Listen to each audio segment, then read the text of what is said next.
can prepare for the rain, expedite the rebuild of the 10, support impacted businesses, and reduce future risk. And on that note, I will hand it over to Mayor Bass, who just returned from a brief helicopter trip with Chief Crowley. Mayor Bass. Good evening, everyone. As was mentioned, I did just return from a helicopter tour of the area with our fire chief, Kristen Crowley, and I will tell you, it absolutely is clear. Angelenos, please stay on the freeways. It was very, very obvious that when people did not stay on the freeways and decided to get on the surface streets look like an absolute parking lot. And I know sometimes when you have your apps, when you're looking at Google Maps or Waze, and it tells you to stay on the freeway, but you want to deviate, that is not the thing to do right now. The other thing that was crystal clear is that if you are on Metro, you do not have to worry about this at all. This is an opportunity for Angelenos to take advantage of the public transportation system that we have today. I remember very clearly 1994 with the Northridge earthquake, and we did not have the public transportation system that we do now. So I would just say to Angelenos, we got good news today. At this point, we do not anticipate that the freeway is coming down. It can be repaired. This is going to be an inconvenience of weeks as opposed to months, but weeks nonetheless. It will be weeks during the holiday season, and I am hoping that those individuals that can work from home will stay home. Those individuals that have to come into town will ride Metro, but it is still going to be an inconvenience for us. Earlier today, I joined Governor Newsom at the construction site to share this news. We are very fortunate that we have the Biden administration. Secretary Buttigieg has been in contact with us in the city as well as in Sacramento.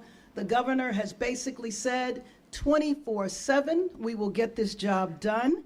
And I have to say that we are very lucky to have the fire department that we do. Just think of the over 100 firefighters that put out this blaze, no injuries, no deaths. This was a devastating fire, but it's also raised a number of questions. So I spoke with Chief Crowley.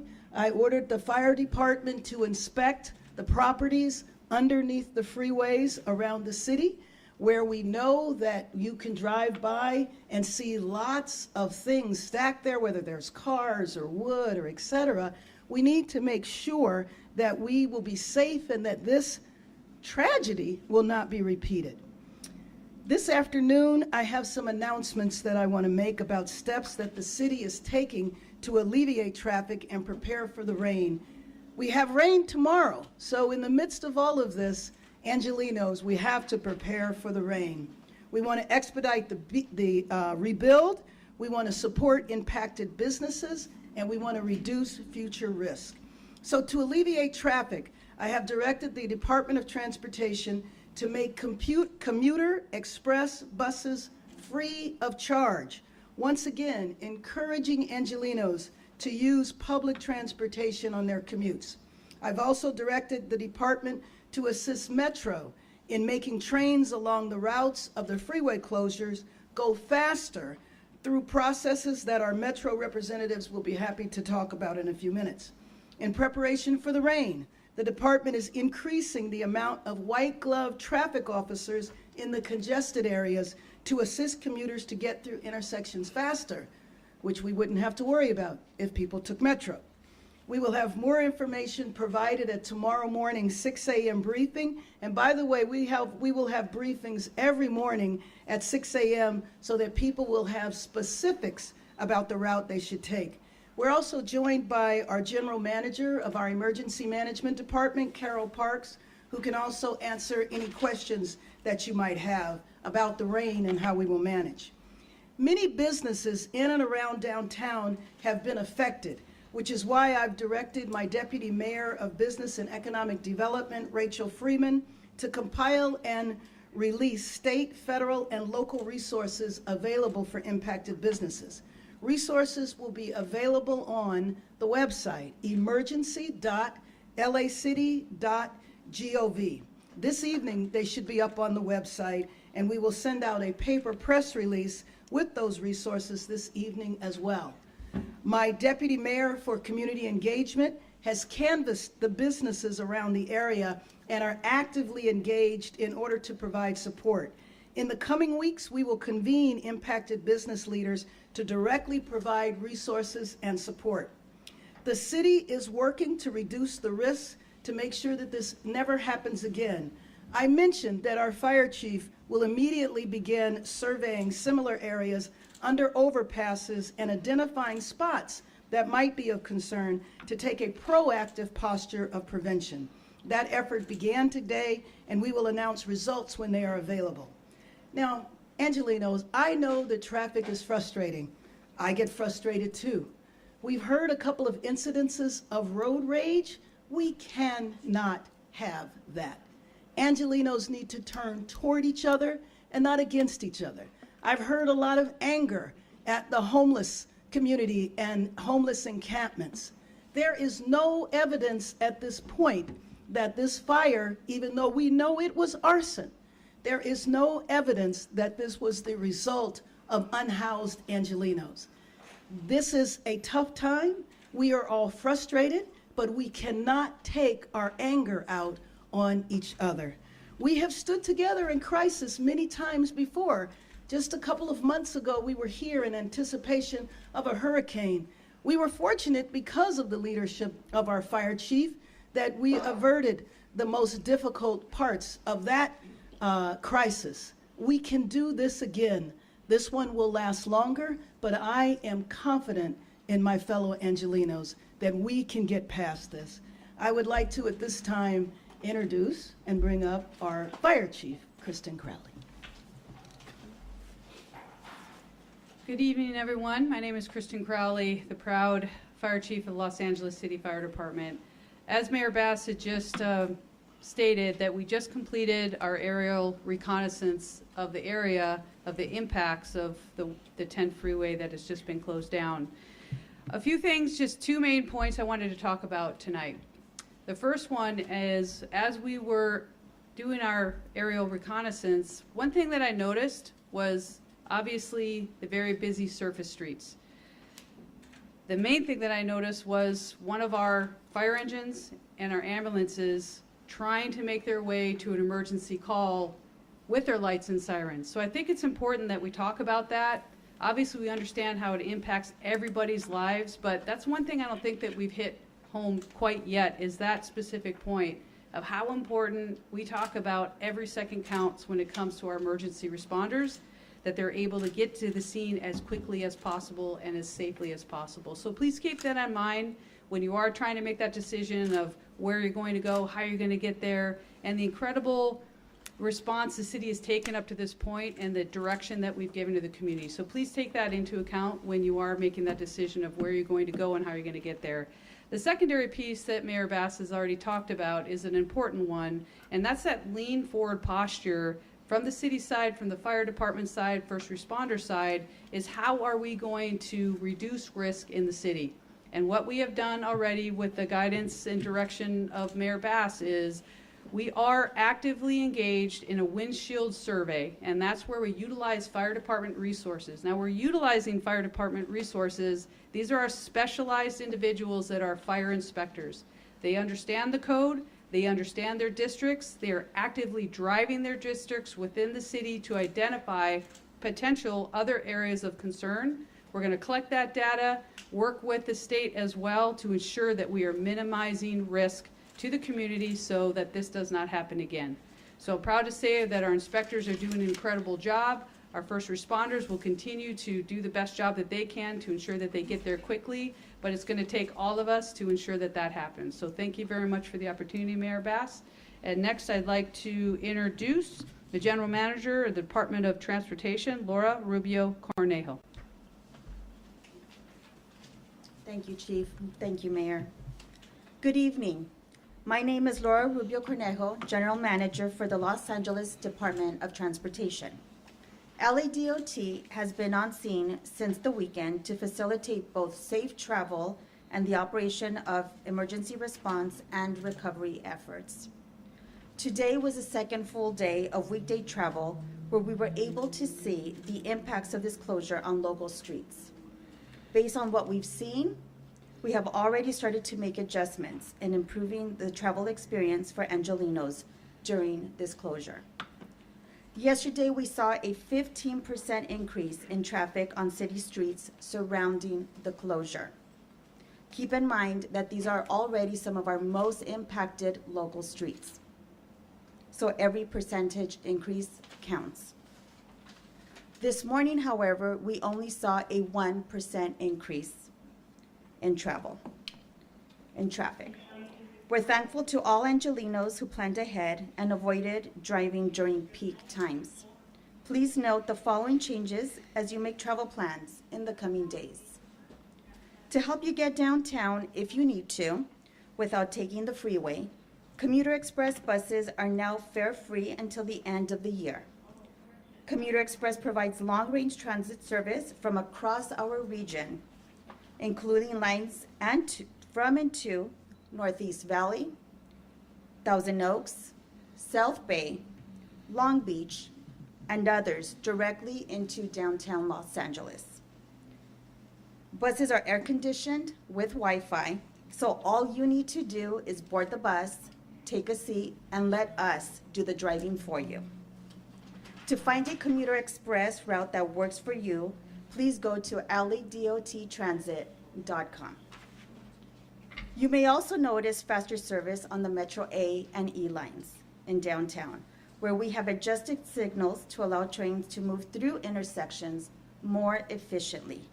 Metro A and E lines provide service to downtown Los Angeles from Long Beach, Santa Monica, Boyle Heights, and Azusa. For those who do not need to drive downtown, we've deployed more than 20 traffic officers at key intersections and will have additional officers in the field during the coming rainstorms. In the coming weeks, we will start installing temporary striping and signal modifications to ensure efficient traffic flow for the duration of the closure. But even with these interventions, these closures will continue to impact residents, commuters, businesses who are within the closure and across the region. That is why it is critical that Angelenos do whatever they can to work with us to reduce the total volume of traffic, whether that is telecommuting, taking public transit, carpooling, or using alternative routes to get to your destination. Plan ahead, be patient, and be mindful of pedestrians, cyclists, and transit users with whom you share the road. With your help, we can keep the city moving. Now, I would like to introduce Metro CEO Stephanie Wiggins. Thank you, Laura. Good evening. My name is Stephanie Wiggins. I'm the CEO of LA Metro. First, I want to thank Metro Board Chair, Mayor Karen Bass, for your leadership on this real emergency. And thank you, Mayor, for your leadership in encouraging all of us to think outside of the box, treat this as the emergency it is, and do everything we can to help Angelenos and the county get through this very challenging time with this traffic closure. I know that Caltrans, DOT, and the other city departments, as well as Metro, people are working so hard to respond quickly to the closure of the 10 freeway. Metro has also been working day and night to make sure that our system can help Angelenos affected by the closure, so they have a transit alternative to highway gridlock.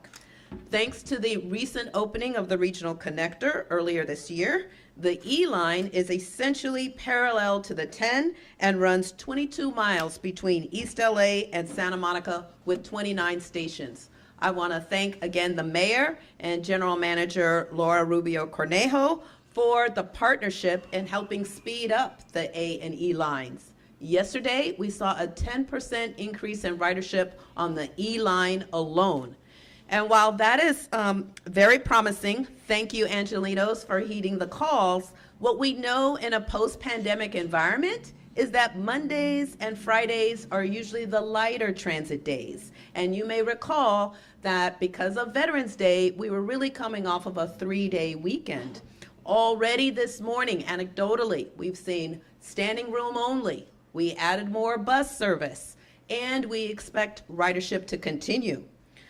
We also added service just a month or so ago on our subway lines. We carry about 950,000 people a day, each weekday on our system, and about 75 to 80% of that is on our bus system. So it's really important that we continue to work with our partners at LADOT to be really creative to make sure the buses can keep moving and address the serious traffic impacts from the closure. There are numerous bus lines that serve areas near or intersecting the 10, many of which come every 10 minutes or less.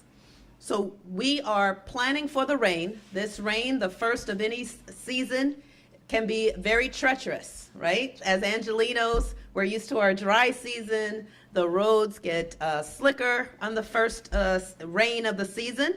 So we are preparing, just like the other city departments, for the rain, whether it's additional measures for Union Station in particular, which has had a history of challenges of flooding in the rain. We are making sure that our system is ready to accept Angelenos who have no other choice than to get out into the rain. We're going to be ready. We have the capacity. We're going to continue under the leadership of Mayor Karen Bass to look for other ways that we can make sure we incentivize Angelenos to get out of the cars and try transit, because we think that is the smart choice to survive this 3 to 5 week closure. With that, I'll turn it back over to you, Mayor. We're going to hear Spanish remarks from Oh, sorry. Buenas noches. Mi nombre es Laura Rubio Cornejo, gerente general del Departamento de Transporte de Los Ángeles. Nuestro departamento ha estado en el lugar de los hechos desde el fin de semana para facilitar tanto los viajes seguros como la operación de respuesta de emergencia y los esfuerzos de recuperación. Hoy fue el segundo día completo de viajes entre semana y pudimos ver los impactos de este cierre en las calles locales, y con lo que hemos aprendido ya hemos empezado a hacer ajustes para mejorar la experiencia de viaje de los angelinos durante este cierre. Ayer se vio un aumento de 15% de tráfico. Para esta mañana solo vimos un aumento de 1% de incremento. Les agradecemos a todos los angelinos que cambiaron sus rutas y evitaron conducir durante las horas pico. Tomen en cuenta los siguientes cambios a medida de planificar sus viajes en los próximos días. Para ayudarlo a llegar al centro de Los Ángeles, si lo necesitas sin tomar la autopista, los buses Commuter Express serán gratuitos hasta el fin del año. Commuter Express brinda un servicio de tránsito de largo alcance en toda nuestra región, incluyendo líneas desde y hacia el noreste del valle, Thousand Oaks, South Bay, Long Beach y otros directamente al centro de Los Ángeles, con paradas limitadas. Los autobuses cuentan con aire acondicionado y Wi-Fi para que pueda relajarse y no se preocupe por el tráfico, mientras el autobús lo lleva directamente al corazón del centro de Los Ángeles. Encuentre la ruta de Commuter Express que mejor le funcione en LADOT.transit.com. Puede notar un servicio más rápido en las líneas del metro A y E del centro, donde hemos ajustado las señales para permitir que los trenes se muevan por las intersecciones de manera más eficiente.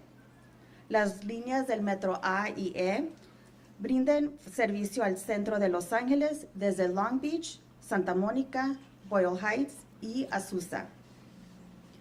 Para aquellos que necesitan viajar al centro de Los Ángeles, Hemos desplegado más de 20 oficiales de tráfico en las intersecciones importantes y tendremos oficiales adicionales en las calles durante las tormentas que se aproximan. En las próximas semanas instalaremos franjas temporales y modificaremos señales para asegurar un flujo de tráfico eficiente mientras dure el cierre. Aún con estas intervenciones, este cierre seguirá afectando a los residentes, a los viajeros, a los negocios y a las empresas, tanto en el área del cierre como en toda la región. Debido a esto, es fundamental que los angelinos nos ayuden en lo que puedan para reducir el volumen del tráfico, ya sea trabajar desde casa, usar transporte público, viajar en vehículos compartidos o usar rutas alternativas para llegar a su destino. Planifique, sea paciente y tenga en cuenta a los peatones, ciclistas y usuarios del transporte público con quienes comparte el vía. Con su ayuda podemos mantener esta ciudad en movimiento. Gracias. All right, and with that, we'll take questions. First one's going to Pete from KNX. It's Chief Crowley, if I could. Talking about the windshield survey that you're going to be doing for all the debris, or what, I won't say debris, but items that are under underpasses. That's one thing to look at them. But are the inspectors going to have the authority, if they make a determination that something is not right or doesn't seem right, to look to an owner and say, you're shut down, you're out of business, clear it out? Because it's obvious the last time around, it didn't happen at 14th and Lawrence. The court system screwed up. There wasn't any ability to get that stuff out of there at all, and the clock ran out.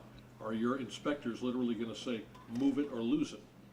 Right, so great question, thank you for that. Being mindful of whose jurisdiction, that's where we have to start. Now, the lean forward piece from the city is we're inspecting all state property to start. Now, with that, if we identify that there is storage that should not be there, any hazardous materials, that sort of a thing, we have the ability from the city side to write a notice. With the notice, then, we would utilize that and give that to the state. Now, we talk about jurisdiction. Our intention is to ensure that the state is well aware of other sites that may be a hazard, and ultimately, we want to reduce risk. That's where we're going to start first and foremost, to ensure the state is well aware of other potential properties. Writing a note, with all due respect, a business person is not impressed with that. He is impressed when a state marshal or fire marshal or CHP walks up there and says, shut it down, here are handcuffs, get into it. Do you have that authority? Or are you going to request that the state starts doing that? That is our plan in regard to the request from the state. Now, again, being very mindful of where a jurisdiction is. We have to lean forward as a city to ensure, although it's state property, that impacts the city greatly. And from our position is taking a proactive approach and telling the state from this point, this is the issue, they've been put on notice, and then it is at that point that we lean forward with them and say, something has to be done about this. All right. Excuse me. But, you know, it's not my understanding that the state was after this particular business owner because of what was underneath the freeway. It was because of their lack of compliance with their lease. My sense is that the state was not aware of that.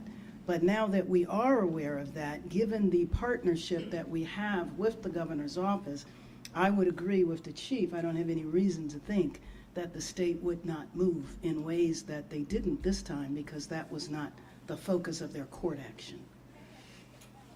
Any other questions? Yeah, on the second day of. Great. Go ahead. Sorry, on the second day, do we have an idea of how much longer it's taking folks to commute from one location to another?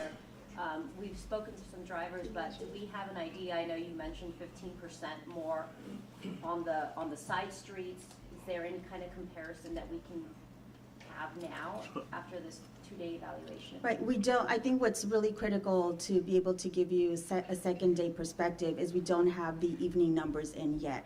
We are in the middle of the evening peak hour traffic. So we are monitoring that. We're hoping to have that information by tomorrow morning. You mentioned the idea of daily assessments to basically take a look at how the patterns are going.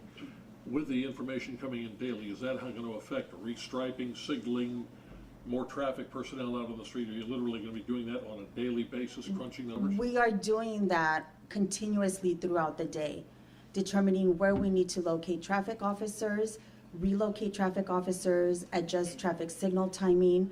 We are coordinating very closely with Caltrans on movements on the freeway, onto local streets. But the one thing you just mentioned, the critical thing on this, you said day 2, only a 1% increase in the traffic that you're seeing on the surface streets. In the morning. In the morning, on the free, as to the areas coming through on that. Is that a clue that maybe people are saying, I get it, I'm not gonna be out there? I sure hope so. Anecdotally, morning traffic has been a little bit lighter, with the evening rush hour traffic being heavier. And that might just be travel patterns. And so as days goes on and we have a better sense of what that pattern looks like, we can respond accordingly. My hope would be that that 1% is reflective of Angelinos taking heed of our guidance and adjusting their travel and taking Metro. Do we have Mayor, officials say that the reviewing surveillance video that might have possibly captured the arsonist, have you had a chance to review that footage? And if so, how are you 100% sure that it wasn't a homeless person? Oh, I didn't say I was 100% sure. What I said is that there is no evidence of that right now. I have not had a chance to see the surveillance video. Let me also just say to the prior question, it was pretty dramatic up in the helicopter to see the freeways looking like normal rush hour, but to see the streets just massively congested. I'll be back up in the helicopter tomorrow morning with the chief again, looking at the morning traffic, but it was pretty remarkable. You could see it very visibly. Do you think there needs to be a message put across to people? I hate to say it pretty simply. There's always another way. That's a great People are like- slogan. There's people are always like- another no, way. People are like freaking lemmings. Yeah. They're gonna go on the route they've always gone. It's time to get them to start thinking outside of their comfort zone. I agree Make a with left turn. I agree with you 100%. And my hope is that getting outside of your comfort zone will get you on a train or a bus. any other final Yeah, thoughts? Chief, if you don't mind, Chief, can you give some advice to the folks watching? You made a good point earlier about first responders trying to get through all the traffic, fire trucks and so forth. Coming over here tonight, I saw that, light sirens, but the folks are trying to get over, but there's nowhere to go, so what do you tell them about it? Right, so we keep hitting the same point, is if you can stay off the streets, if you can take public transit, please do. Think about the congestion from the frustration of the driver, let alone, we're talking about seconds count. They do. So for our first responders, because the streets are so impacted, there's nowhere for somebody normally should pull to the right and stop. There's not enough room because it's so congested. So with that advice is please pay attention to the advice that's out there. Take public transit. Try to open up the roadway as best as we can for our first responders, because again, every second does count. How important is it so there's not gridlock in the sense where they don't tie up the intersections? I saw a fire truck, he's trying to get through, but the intersection was jammed. Right, People and right in the middle of the intersection. right, and those are the delays that we're concerned about. And we have even leaned forward as much as we can in moving other personnel and equipment around, knowing in this area of congestion, we're moving fast response vehicles around to ensure that we have doubled areas where we normally wouldn't have additional resources. We're doing that and moving resources into this area so that we have multiple resources coming from different areas to maximize our times. Thank you. Thank And you. based on what you saw today, what were the worst intersections and how bad would you describe them when you were up there in the helicopter? I don't know that I could name an intersection, but what I can tell you is all of the surface streets in downtown, in the heart of downtown, were parking lots. Thank you very much, everyone. Thanks so much. All right, you're good. Can I get up without killing you? Gerenta, ¿vamos a poder conversar con usted? Gerenta general, Chief? ¿podemos conversar con usted en español? Usted. Oh, sí. Laura.